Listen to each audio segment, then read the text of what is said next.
Welcome to the Ignite series that aims to provide you mentorship from world-class leaders across their fields. Joining you from the majestic Masai Mara Game Reserve, I'm your host, Zara Hassan Ali. In previous episodes, we heard from publicly acclaimed heroes like Eliud Kipchoge, world record holder for the marathon, and Chris Severson, Top Gun pilot. Today, we're going to hear from an unsung hero, a pioneer Ismaili female judge in the United States. Judge Aneeta Jamal served in Harris County, which is United States of America's third largest county. She became a judge when indeed female judges were few and far between, and rose to become the first female Ismaili Muslim judge in the United States. From being a Ugandan refugee to graduating top of her class in undergraduate studies, to becoming a juvenile court judge for over 20 years, she sets an example to be emulated. Indeed, she's also a board-certified trainer to both lawyers and judges in juvenile law. Her track record is exemplary and indeed practically unbeatable. Over the 20 years that she was a judge, she heard thousands of cases, of which only 2 were reviewed.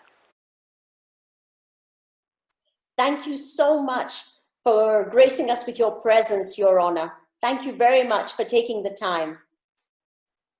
Thank you. I'm very honored to be here, and thank you for having me. Wonderful. So just wanted to get started. If you could tell us a little bit about the early influences. Who inspired you to be a judge? Well, I was very fortunate that I came from a family of very strong and independent women, and women who focused on their careers. So they inspired me to believe that anything was possible, that I could be anybody I wanted to be, and I could do anything I wanted to do. For example, my grandmother was a parliament member in Uganda for many, many years, and my aunt was a barrister, and then she went on to be a magistrate in the Kampala High Court. And after that, she went to work with Prince Saduddin Aga Khan in the UN High Commission for Refugees in Geneva. So I was very fortunate to have grown up in this environment. That is truly amazing. What a bunch of trailblazers. Like other Asians, I understand you were forced out of Uganda, unfortunately. And I'm sure that that journey was rather arduous, to say the least. Could you tell us a little bit about your journey from then to today, in a nutshell? Yes, we left Uganda, as you know, and most people know, in 1972 during the Ugandan Asian exodus, and we settled in Canada at that time. In the early years, of course, I was uprooted from the only home that I knew in Uganda, and I'm originally from Mbale, Uganda. And so there was very little stability growing up in Canada in the early years. But that gave me even more determination to work harder and to pursue my education and achieve my goals. And in 1983, in Texas, I went to law school, and I graduated, and I established a successful solo practice at the time. How did you balance your responsibilities as a successful career woman, as a mother, as a wife? How did you juggle all of that? I'm not going to say it was easy. It was never easy. I had an extremely supportive, and I still have an extremely supportive husband and extended family. So that always helped and made things easier. But I'm not going to understate what women in the workplace today still have to face while they juggle the challenges of home life and family life. And like I said, it wasn't always easy. For example, if I was out campaigning during a campaign year, or I was at a speaking engagement, or attending a meeting, or working late in a jury trial, I did miss out on a lot of things.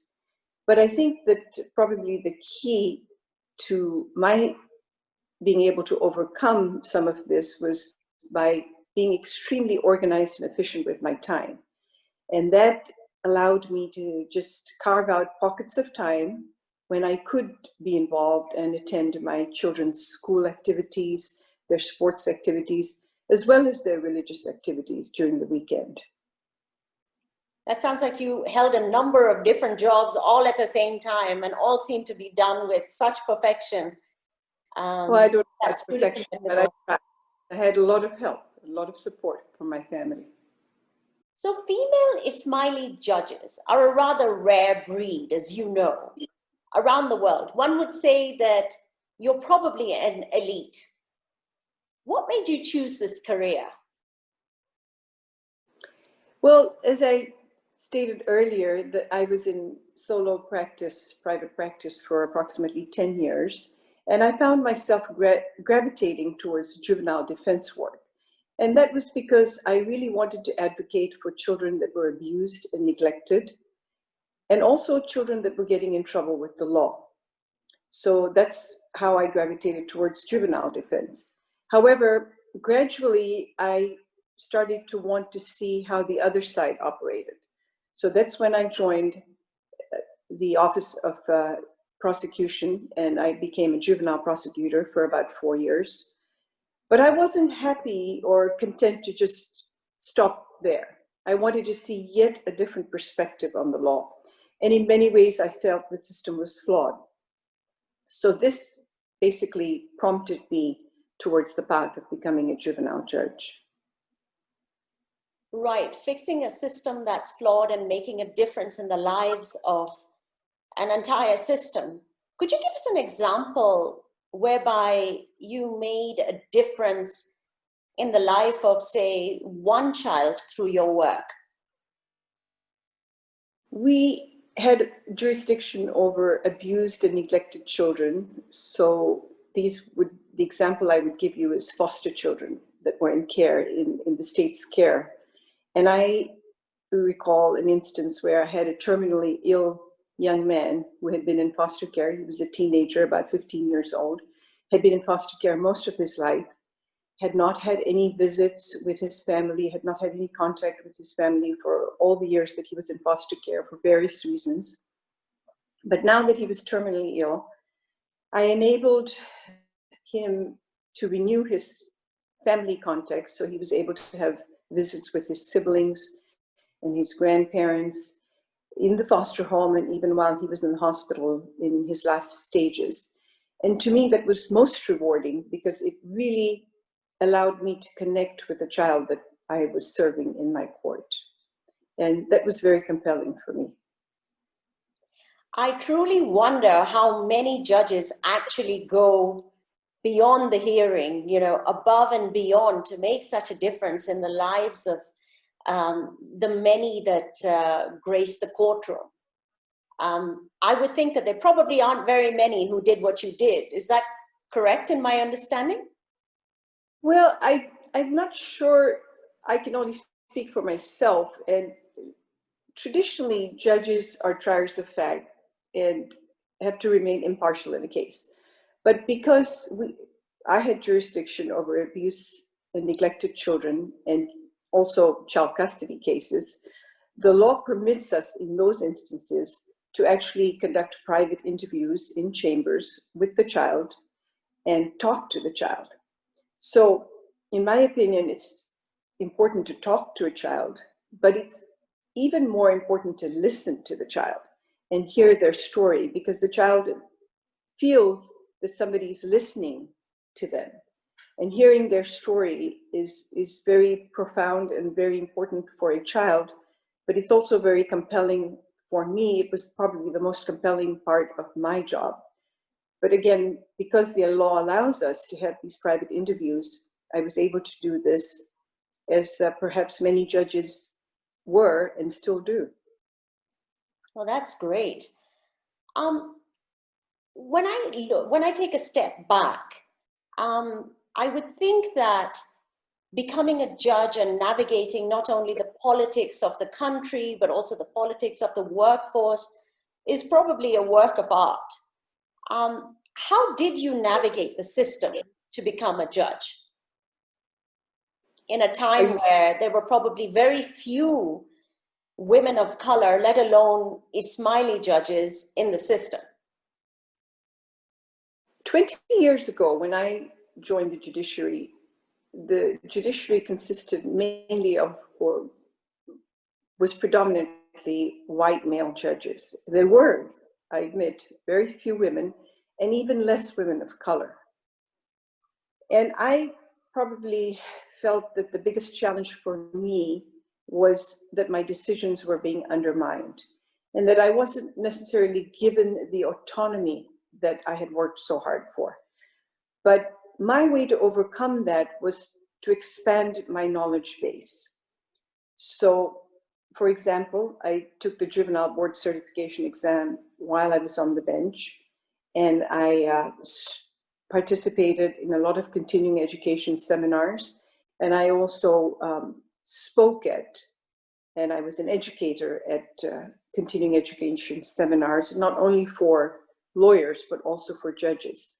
And currently, I serve on the steering committee for Women of the Law, which is part of the University of Houston Law Center alumni. That's my alma mater, and I'm an alum of U of H Law Center. So I'm still very committed to the advancement of women. And I see that the challenges that faced women like me in the workplace 20 years ago still persist today, and there is much work to be done. So there's definitely something to be said about constantly upgrading to differentiate yourself in a knowledge society such as that of the United States. How many Yes. of the other judges on the bench at the same time as you had those qualifications? That of being board certified in juvenile law, that of being a trainer of judges as well as lawyers, for instance? Well, I can't speak for the entire judiciary in Harris County or Houston, but at the time that I was on the bench, out of the 7 judges, I was the only one that was board certified in juvenile law. That's phenomenal, Your Honor. Your Honor, what would you suggest to young Ismailis who want to follow in your blazing trail, who want to have a career as a judge? What do you think are the critical success factors that they should keep in mind? Well, first of all, I would say get involved. Get actively involved in your organizations, in your community, grassroots level organizations, be they political or civic organizations. I was fortunate that I was already involved in numerous grassroots organizations, and I had already forged a very robust network. But that would be my first piece of advice, is get involved, actively network, seek out mentors that you can turn to throughout your career, because that's very important. Civically engage. And when I civically engaged, I realized the importance of voting and how important it was to be counted as a constituent. So what I would encourage a young Ismaili interested in joining the judiciary to certainly get civically engaged, and encourage other Ismailis to civically engage and educate communities and young Ismailis about the importance of voting. Also, if you're passionate about a cause, get involved in that and give your time to that. And don't be afraid to articulate your identity, who you really are. I think that's very important. The other thing that I would suggest is to expand your knowledge base. In fact, I would say consider specializing in a judicial position that you're seeking to run for. That would also be important and give you an edge. Now, judges in Texas, for your information, are elected. So our local and state judges are elected. And so what that means is that they have to run on a party platform. So you have to pick a party platform to run on. And let me explain how this is unique for judges, because judges are in a unique position of having to run on a party platform, but they can't necessarily take a stand on issues, neither can they comment on impending cases in their court.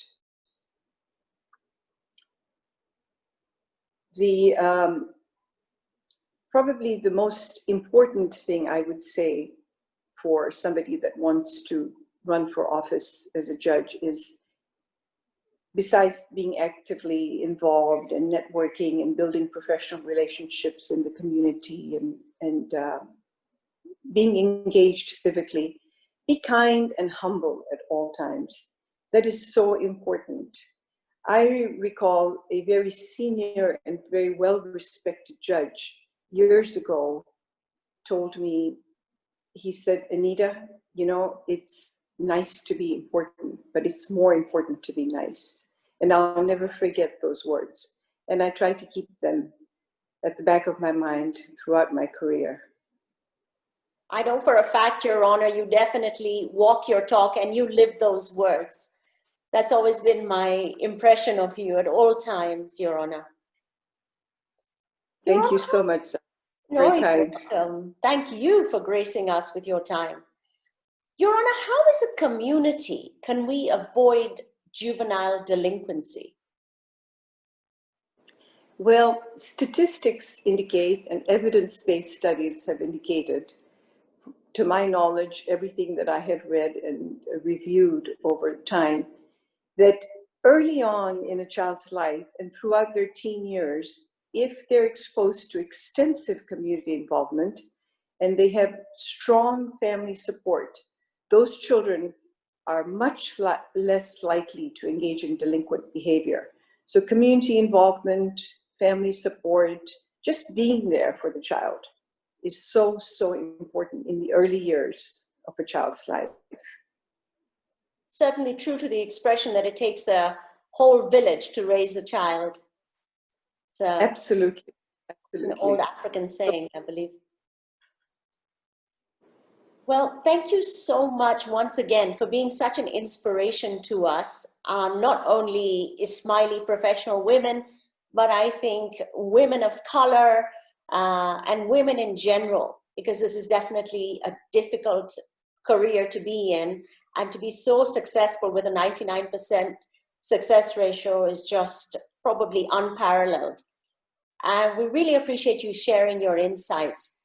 So what seems to be as a number of key takeaways that seem particularly relevant, especially as we deal with COVID-induced lockdown, where we have limited economic opportunities and therefore are constantly challenged to demonstrate our competency in a very competitive professional workspace.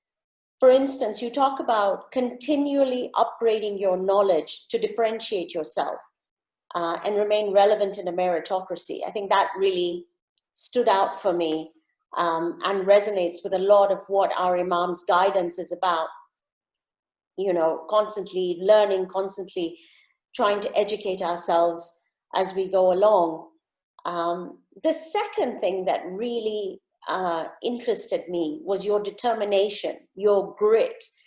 You know, from very humble and rather unstable childhood of coming to the West as a refugee and making your way forward and making it to the top of your field took a lot of grit, a lot of determination, so much so that I understand that you also graduated top of your university class in undergraduate as well, and continued to keep that pattern, it seems, throughout your life. You certainly are an inspiration to me, your daughters, and I'm sure all their friends and the entire community. And then finally, what I'm hearing you say is that hard work, staying organized, being efficient about your time really helped you to juggle multiple responsibilities as a mom, as a wife, and as a successful career woman. Am I missing anything, Your Honor? Is there anything you'd like to add?